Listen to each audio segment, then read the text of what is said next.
Mesdames et messieurs, le combat héroïque des Africains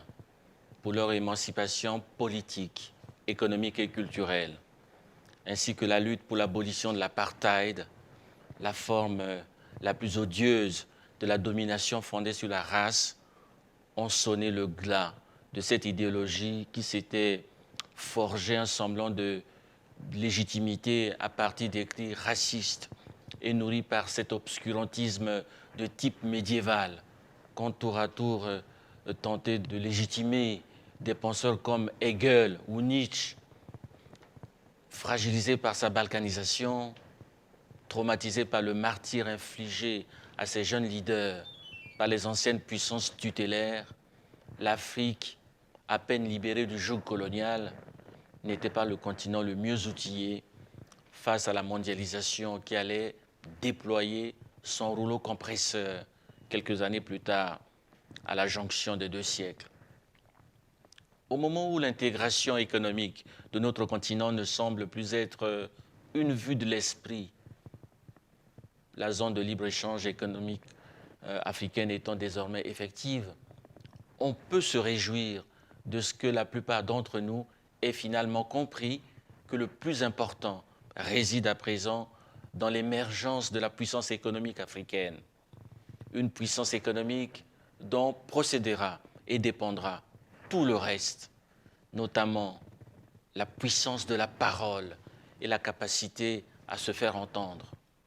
la puissance militaire et la capacité à se défendre, la puissance diplomatique et la capacité à négocier avantageusement, la puissance culturelle et la capacité à rayonner dans le monde. Mesdames et messieurs, d'aucuns décrivaient l'Afrique comme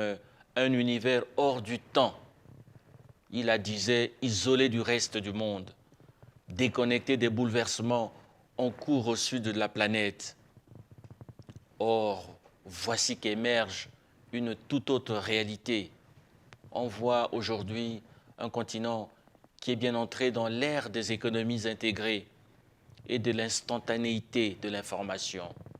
Un continent qui est bien arrimé à l'accélération des flux de capitaux et des échanges de biens et services. Depuis une quinzaine d'années, dans la majeure partie de l'Afrique, on voit des échanges dans les domaines du commerce, des voyages et des télécommunications se développer à un rythme soutenu. Non seulement les secteurs les plus évolués du continent sont directement branchés sur les réseaux financiers mondiaux, mais même dans les zones les plus reculées, les nouvelles technologies ont fait entrer la modernité en Afrique. Le nombre de ressortissants africains qui se déplacent en dehors du continent n'a jamais été aussi élevé, notamment les professionnels des affaires et les touristes. Certes, l'Afrique a pris le train en retard, mais elle évolue désormais de plein pied avec la mondialisation.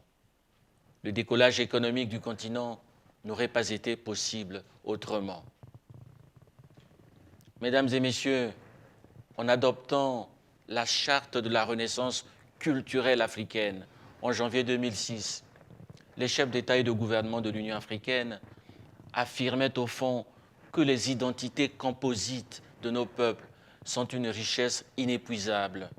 et que la meilleure de toutes les politiques de développement est bien celle qui intègre l'investissement dans la culture et qui fait le pari sur l'épanouissement intégral des populations du continent. Un continent appelé à restaurer la mémoire de son antiquité, à préserver son patrimoine séculaire,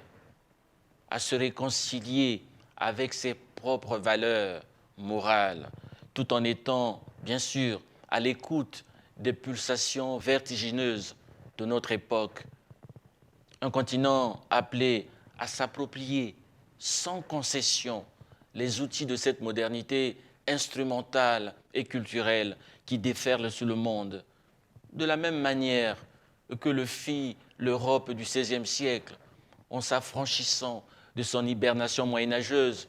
et de ses ténébreuses superstitions avant de devenir la grande puissance qui allait dominer les mers, inventer le chemin de fer et susciter l'admiration de toute la terre. Pour conclure, mesdames et messieurs, je voudrais citer un digne fils d'Afrique, Kwame Nkrumah, l'un des leaders panafricanistes les plus authentiques du siècle dernier. Dans son célèbre appel intitulé « L'Afrique doit s'unir »,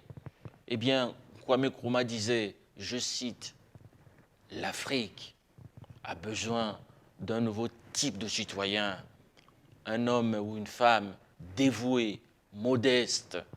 honnête et informé, un homme qui abhorre la cupidité et qui déteste la vanité, un nouveau type d'homme dont le travail acharné et la détermination sont son caractère, dont l'humilité est sa force et dont l'intégrité est sa grandeur. » Fin de citation. Mesdames et messieurs, puisse la célébration de la 60e Journée internationale de l'Afrique constituer le ferment ardent de la résistance des peuples du monde face à tout projet de domination de l'homme par l'homme et de domestication des libertés. Puisse cette commémoration de notre jour de gloire constituer le ciment véritable de l'unité des peuples du continent et nourrir l'argile généreuse indispensable à la renaissance africaine. Enfin, puisse cette date, gravée dans le marbre de l'histoire du monde moderne, nous engager à encore plus de détermination, à travailler pour le bonheur de nos peuples solidaires, pour la prospérité et la félicité de la multitude. Vive l'Union africaine, je vous remercie.